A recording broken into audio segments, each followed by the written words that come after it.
Just wondered if you had any of those Swahili pamphlets left? Not yet. They're in production. Anyway, I'm Dr. David Prentice, Family Research Council, as was mentioned. Just a little bit, very little brief bit on the Family Research Council. We're what you might call a conservative think tank in Washington, D.C. Started about 30 years ago, basically to have someone representative, conservative, traditional values in Washington, D.C. Our main issues that we deal with are the life issues, and I'm one of the people that deal with that, not only in terms of abortion and bioethics, stem cells, cloning, all of those great biotech and bioethical challenges that we are looking at right now. We also deal with traditional family and marriage issues and religious liberty. Our website is frc.org if you'd care to check us out at some point. Well, as Mark mentioned, I'm going to give you sort of an overview at this point in terms of prenatal testing. It's not necessarily prenatal diagnosis. Let's come back to this idea of prenatal testing because we're moving towards a future, very rapidly in fact, where it's not going to be diagnosis of disease or disease genes, but also non-disease traits. And there's a mindset associated with these types of prenatal testing and results.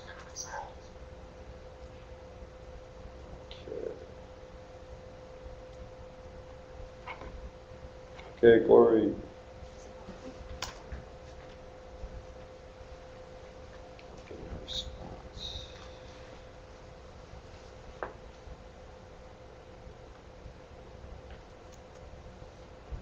Is it just with the space bar? Try hitting the next page. Page 10.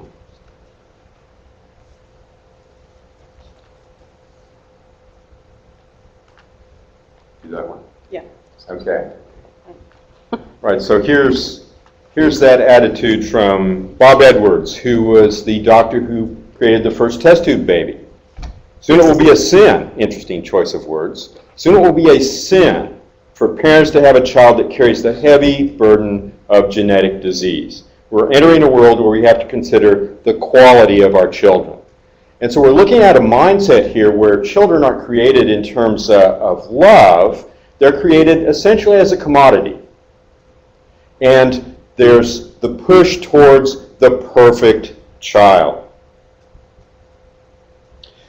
This is a page from the journal Nature, one of the two leading scientific journals in the world a few years ago. Interesting title to this article, Your Destiny from Day One. I just want to set the stage and make sure we all understand that biologically that is when all of our lives started. At day one, at fertilization or conception. We're going to look at some other possible ways to create embryos in the future or that have already been used in some cases for human beings. But day one, that single-celled embryo, that is a human being. And it's from that point on, then, that Bob Edwards would say we have to consider what we are manufacturing. What kinds of genetic tests do we need to run on this young individual to make sure we've got what we really want? And of course, as development proceeds, you start looking to look more and more like what you might think of as a human being. But still, from day one, your destiny from day one, from that single-celled embryo, you've begun. Another interesting quote from David Baltimore, Nobel laureate, in relation to the cloning debate that was going on a few years ago. He said, some kinds of disabilities develop during the process of attempting reproductive cloning, and we don't know how to control those, so we shouldn't be doing it in terms of the reproductive cloning aspect. And then an interesting phrase, we don't want to bring more defective people into the world. Again, this mindset that we're after the perfect child, we have to make sure the genetics is all correct so that physically, mentally, in whatever capacity we can test, we have this right product, this right individual. When we start talking about genetic screening, there are lots of different levels that you can go at. You can do genetic screening at a population level for diagnostics, of course, and that is primarily what's been used up to this point. Carrier screening to see if someone is a carrier for a certain type of genetic disease. Newborn screening is done routinely now. Different numbers of tests done at birth, depending on the particular state, but a number of different tests are carried out. We're going to be talking primarily about, even earlier now, prenatal screening when you're still in the womb. You can also do preimplantation genetic diagnosis, little IVF or test tube embryos still in the dish, not even yet in the womb, but being genetically analyzed. And what are you testing for? Well, again, most of the focus is on disease traits. A whole chromosome, part of a chromosome, a certain gene or pair of genes that might not be normal, whatever normal happens to be. Checking for carrier status again. But then you start to move away from what we normally would think about in terms of this testing, predisposition, where someone is simply predisposed, but there are a number of other events that have to occur before this individual would acquire this trait, be it disease or non-disease, and then non-disease traits themselves. The idea of the designer baby, and we'll come back to that in a little bit. The idea that you're going to, again, check the genetics of this individual, and there are concerns, of course, about informed consent.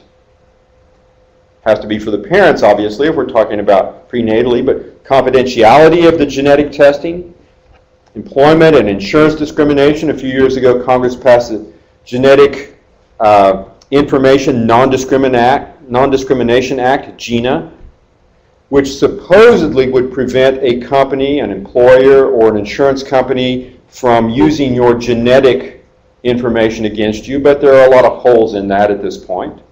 The stigmatization that might occur if someone has a particular gene. You might be screening for predisposition to become a university professor, and that might be one that you would want to screen against.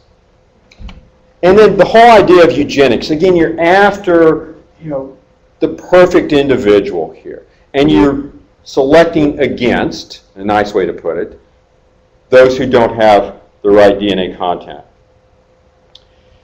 Well, most of the focus tends to be on Down syndrome. Here, karyotype on the left, the normal human karyotype for the chromosomes, and the Down karyotype on the right with the extra trisomy 21. But there are a number of different chromosomal problems that can crop up. Downs happen to be the most common and hence the most recognized, but you have other trisomies, trisomy 18, which is Edwards syndrome. Little Bella Santorum, Rick Santorum's daughter, has Edwards syndrome. She's now turned 5 years old. Trisomy 13, Fetal syndrome. These don't occur at near the rate that Down does, but you still see individuals with these trisomies that are born, and you see tests now coming along essentially to select against them. And then other types of trisomies with the sex chromosomes, the double Y, the Klinefelter, trisomy X, and Turner. Usually you don't see selection against these, but you might in some cases where people are doing the karyotype say, well, I don't want this particular individual. How are most of these tests done? Well, this is sort of the usual or standard test, amniocentesis, that's done. As you can see from the diagram, a needle is inserted into the amniotic sac. A little bit of amniotic fluid is taken out. There are some fetal cells floating in that amniotic fluid. Cells are grown in the lab, and you do the chromosomal karyotype to see what chromosomes are there, if you have the normal number, if you have extra, if you have fewer, or even if there are chromosomal breakages, and parts of chromosomes can be detected in this way. Amniocentesis typically tends to be done between about 15 to 18 weeks gestation. You're putting a needle right into the amniotic sac next to the baby. There is a certain rate of pregnancy lost, of miscarriage that happens. And I've seen numbers anywhere from 0.2 to 0.8% increased rates. Varies depending on the study you're looking at. But there is a risk for something like that to occur when you're doing this sort of thing. Chorionic villus sampling, sometimes done a little earlier, about 10 to 12 weeks or slightly later. Now you're not going quite all the way into the amniotic sac, but you're sampling cells at the placenta Hopefully you're getting them on the fetal side. And the idea is, again, the same, so that you would take some of these fetal cells, grow them in the lab, and then do your chromosomal karyotype. You're looking for whole chromosomal defects or counts, differences in number, or breakages, or parts of chromosomes. And here are the targets. On the left, an individual who's 8 weeks, which is about the earliest now that even the DNA tests can start to look at certain genetic problems, and up to about 20 weeks. You might be aware of some of the legislation that's passed in states recently, where it would not allow abortion after 20 weeks. But you're looking now at a range here in terms of gestational age that are essentially the range where these tests are done prenatally. I did want to mention again this preimplantation genetic diagnosis. Much earlier on, now we're looking at just a few days after conception, you are still in the dish, if you will, instead of in the womb. And the typical thing, as you can see from the micrographs, or maybe you can't, it's a little dark there, but about an 8-cell embryo, you come in and you pluck off one of these cells and you do the genetic analysis on that cell that you've removed. And it can be a very exhaustive genetic analysis. Instead of just looking for chromosomal aberrations, you might be looking for an array of different genes that are or aren't present. The theory is that by taking that one cell off, the embryo is still young enough that it can sort of regulate its own development without any harm, that you do not harm or kill the embryo. And these are sort of the advertisements, in fact, that are usually done, that we can do this, we can check the gender of your baby, we can check for various genetic problems and so on. You can also select for or against different individuals based on that. You need to keep that in mind. But it doesn't harm the embryo, and once we find the one that we're after, we will put that one in the womb. Well, if you look at the data, there's still a number of these little ones that don't survive that process. I mean, and you think about it just from a common sense standpoint, if we plucked an eighth of you off, you'd probably feel it. When we talk about selection, there was an interesting article I came across, How to Buy a Daughter. So we're starting to look at using these to select, these tests, to select for certain genders.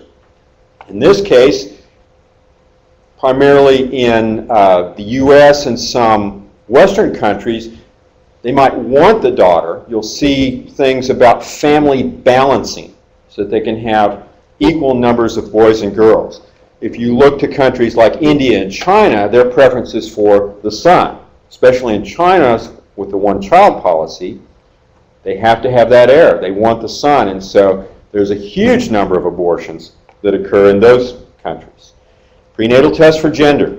Here's a website where they're advertising their test. It's the non-invasive prenatal DNA test. So now we're talking about using a little bit of maternal blood so that you don't even approach the child with the needle, but some fetal DNA ends up in the maternal circulatory system, so you can go in, you can take that sample of blood, you can start analyzing for copy number of chromosomes, or eventually they're on the way to looking at specific genes. These tests, this one is as early as 10 weeks to try and determine the gender. This particular paper, they were claiming up to 7 weeks, as early as 7 weeks, that they could do this non-invasive sex determination test. It's again cell-free fetal DNA. So this is DNA that's gotten into the maternal circulation. It's not whole cells. There are fetal cells that do end up in the circulation, may actually contribute to the mother's stem cell repertoire later on. That's a whole separate lecture. But we're looking at the DNA now in the maternal circulation, but it's the baby's DNA that is now circulating around. And in fact, this reference said as early as 6 weeks that they could get. Now, not with as great of accuracy, but they could start to detect the fetal gender and do the selections. And it is a selection. The Wall Street Journal had this article, The War Against Girls. And in fact, Center for Bioethics and Human Dignity, our hosts, have started a program and a website called Her Dignity. You can go to herdignity.net and look at some of the problems that are faced in terms of this war on women. This is the real war on women, where all of the abortions take place and the other things that are going on. So let's talk more about the, quotes, disease traits or syndromes, the extra chromosomes and so on. New England Journal of Medicine article from a few years ago, first trimester or second trimester screening, or both for Down syndrome. And the recommendation is moving towards every pregnant woman should be screened using these non-invasive tests, the maternal blood with the fetal DNA circulating on it. At this point in time, that's not the case, but there is some pressure that every woman undergo this sort of testing. That could be done first trimester, and then later on, if it looks like there's some problem or there was a difficulty in detection, you go back and perhaps follow up with the amniocentesis or the chorionic villus sampling. Trends in the Down syndrome live births. This is a paper out of England where they were looking at this, and basically what they found was that they didn't see as many Down syndrome baby births as they expected as these tests started to come into place. Now, I wonder why that would be. It's because you're selecting against them. They are targets here. Eugenic testing targets against these little Down syndrome babies. And they could show that you didn't get the expected number of Down births. In fact, they had expected to see an increase because more women were having babies later and later. So increased risk of more Down babies. They saw a decrease. Non-invasive assessment. And there are different tests that have come up here. There are actually 4 different companies that are now bringing these prenatal DNA tests to the market, marketing them to parents, expectant parents, as well as the doctors. You really should do this sort of test, this prenatal test. There are different ways to look at that fetal DNA. This uses an actual sequencing. We won't go into the details on the test, but this actually uses a sequencing type mechanism called PCR to go through and look at specific DNA sequences. And you're looking in this case, because you're looking to see whether there's the trisomy, you're looking at just number of copies of particular genes representing different chromosomes that you would see. But you do this by a sequencing method. This particular one used what they call DNA methylation ratio. There are certain residues, certain nucleotides on the DNA sequence that get methyl groups added to them. And they're specific for certain specific genes at this point in development. And so what they're looking at is they can compare and differentiate between mom's DNA and the baby's DNA that's in the maternal circulation. And then they can look again at relative numbers. So you have what should represent 2 copies of chromosome 21, or do you have enough that now you're seeing for 3 copies? The leading company that has come out, and the first one that came out with the commercial test is called Sequenom.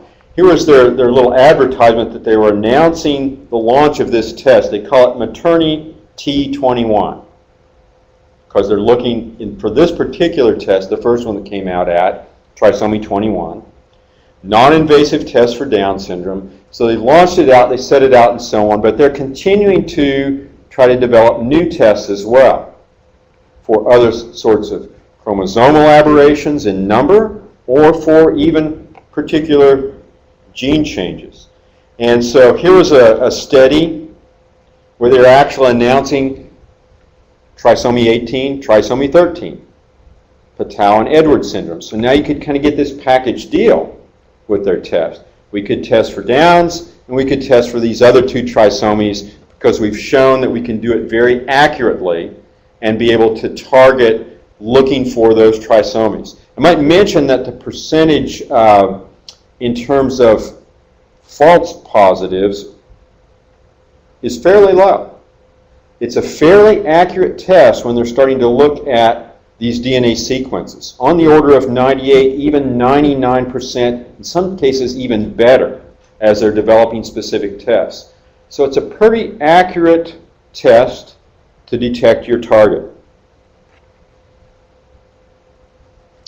And again, trying to move this more mainstream in the UK, here was a study where they were testing for fetal trisomies, routinely screened first trimester. They were starting to use these tests more and more. Everybody who came up with a positive on this test elected abortion. 100% of the Downs babies that were identified were aborted.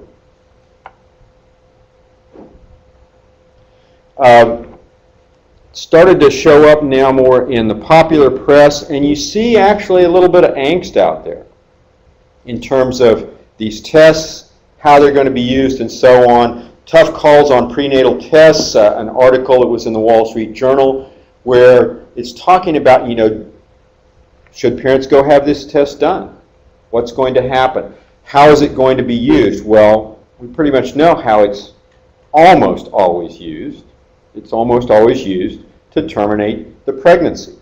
But parents wondering whether they should have the test done or not. The Bleak New World of Prenatal Genetics, written actually by a couple of pro-choice feminists who actually have a lot of concern about these DNA tests and how they're going to be used in the population. And they actually talk about problems in terms of what will be considered normal. I wanted to read you this quote from this paper. The tests have the potential to transform women's experience of early pregnancy, reduce the number of people with Down syndrome, and reinforce the assumption that Down syndrome is a dread disease to be prevented. Ultimately, these tests could dramatically reshape our understanding of what it means to be healthy and normal. Because they're starting with Down syndrome, going on to the other trisomies. Next we'll see some of the other chromosomal breakages or duplications and things you see, but then it will continue to roll and more sorts of genetic tests will be added in, and people will be encouraged to do that sort of screening. It's interesting, in the Washington, D.C. area, you can hear on the radio these advertisements from a couple of the fertility clinics in the area, basically guaranteeing a baby, but also guaranteeing a healthy baby, because they are talking about adding in, they're doing the IVF, adding in that pre-implantation genetic diagnosis to make sure that you don't have any of those problems, and so you can have the nice, healthy child that you're after. And it's interesting, of course, now, because it's in the commercial realm, that these companies are fighting over who has patent rights and who can legally market the tests and so on. But you see it actually coming up now in terms of even just the 4 companies. There are more of these things coming. And as I said, eventually going not just to trisomies for the chromosomes or bits of chromosomes, but specific genes. And so this particular paper talks about prenatal measurement of the entire fetal genome. So eventually coming to the point where we would screen every pregnancy, every baby, to make sure they've got that nice set of genetics that you like. Nobel laureate James Watson and Crick, DNA Helix, had this to say: if we could make better human beings by knowing how to add genes, why shouldn't we do it? The idea of designer babies and so on. And some of you might have seen the movie Gattaca, where the whole idea here was it's a futuristic society where if you really want to give your kids the best leg up, you design them genetically. Starting in the IVF clinic, there's a scene, in fact, where the parents come in and the technician says, "Oh, we've got 2 boys and 2 girls here, and I took the liberty of deleting these particular genes and adding in and enhancing these two genes and so on. It's not that far-fetched. We're not that far away from doing these sorts of things.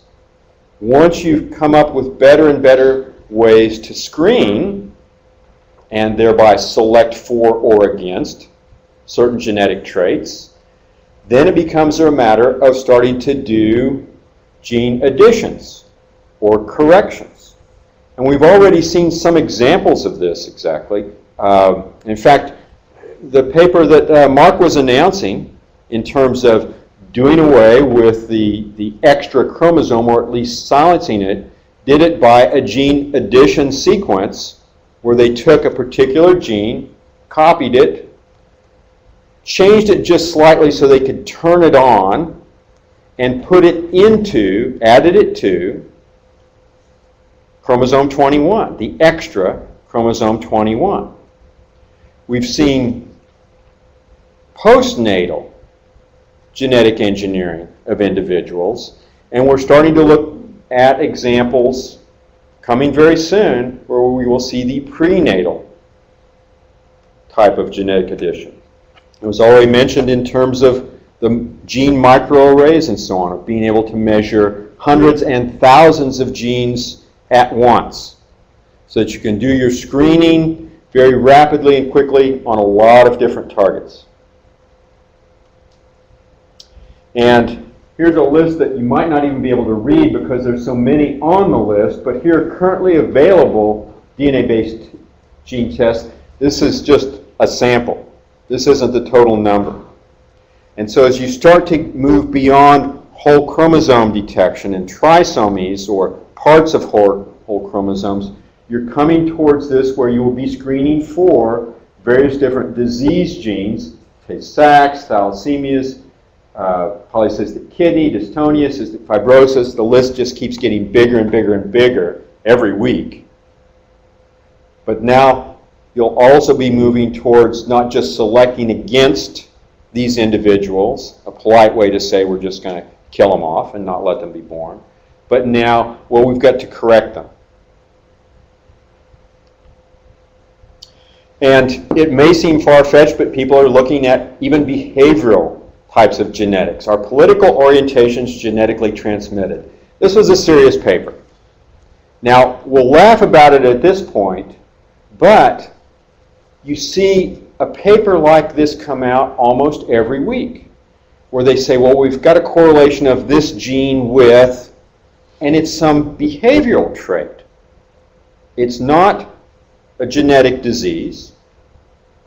It's not any sort of a trisomy, a chromosomal count number. Uh-oh. Okay. But it's a matter of now moving on towards those non-disease traits that I talked about before, where it's not just, well, this disease and we need to get rid of this disease. It's this trait. It's this behavior. It's this something that somebody at least considers to be negative, and we're going to have to select against it. And of course, then the question is, who's deciding whether it's a negative or a positive trait? An article about, is there a liberal gene? Well, if there's a liberal gene, is there a conservative gene? Is there an independent gene? Is there a conservative, independent? You know, you'll get into all these things, but it'll also be a matter of, well, I want my child to have this, or I don't want them to have that, or we've done the genetic testing on all of you people in this room, and we know you folks over here. It sounds far-fetched, but we're sliding down that proverbial slippery slope towards this. And we're talking now about selecting against and screening for or against Down syndrome and Edwards syndrome and Prenatal. But it'll be coming to all of these other places soon as well. Still a little bit of thunder from some of the other presenters. Mark Leach will talk to you more about this whole aspect later on. But I did want to mention, what's sort of the legislative landscape out there. And this is pretty much it on the federal level. And it's not much at all. A few years ago, then Senator Brownback and Senator Kennedy got this bill through, the Prenatally and Postnatally Diagnosed Conditions Awareness Act. Now, basically all it said, it was trying to meet the challenge that when individuals are diagnosed with Downs or some of these other conditions, they're usually aborted. And the only choice that the parents are given is abortion. They're not even told of any other possibilities or of the support nets that are out there and so on, which you'll hear about in detail later. And so the bill was aimed to try and say, look, we do need to tell these expectant parents that there are other opportunities and possibilities and supports and so on out there. The bill got passed and signed into law. I don't think anything ever happened to it as far as implementation. On the state level, North Dakota this past legislative session passed the first state legislation that would ban abortion based on genetic abnormality. It was actually a bill that banned abortion based on sex selection as well as genetic abnormality. And it was interesting, I testified on this bill. A colleague and I from FRC went up there and testified a couple of times on this and some other bills. And you started just talking about the basic numbers, which you're going to hear about here in a little bit. And the legislators had no idea that, and you get different numbers, as Mark had told you, anywhere from something like 60, 70, 90, 96% of Down syndrome babies that are aborted. And they said, I don't believe that. Well, we had the published references to show them where they had done these sorts of things. And the U.S., like Mark says, isn't as good as keeping those records, but there were some records there, or obviously other countries. They couldn't believe this. But of course, when you presented them with the facts, they go, well, that just shouldn't be. You shouldn't be just killing these young people simply because they've got an extra chromosome. So this is kind of where the scientific community is. Now, currently, the screening is done, starting to move more into the DNA-based, the so-called non-invasive prenatal screening, where you're looking for the fetal DNA, again, in the maternal circulation, but also whether we're talking about amniocentesis, chorionic villus sampling, and so on. They're looking to see about that third chromosome, whether it's present or not, and then very often the choice is simply you need to terminate the pregnancy. But we're also going to be hearing some examples of treatments and possible ways to ameliorate these conditions. And so the idea that once that screening comes back and shows whether it's a trisomy 21 or something else, there may be possibilities to go in and make some changes, either before or after this individual's born.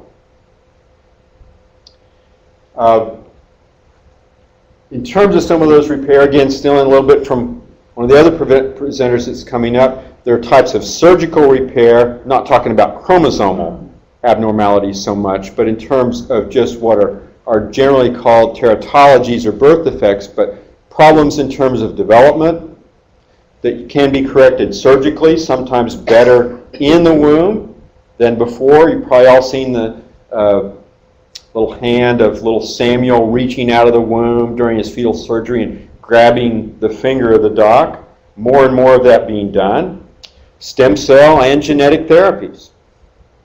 Prenatally, that they're talking about now. They have already done some adult stem cell, not embryonic, but adult stem cell transplants for certain types of conditions, including severe combined immunodeficiency syndrome.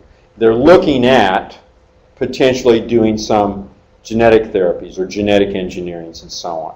All of those at this point have been after birth rather than before. But the idea is out there. We're moving in that direction as well.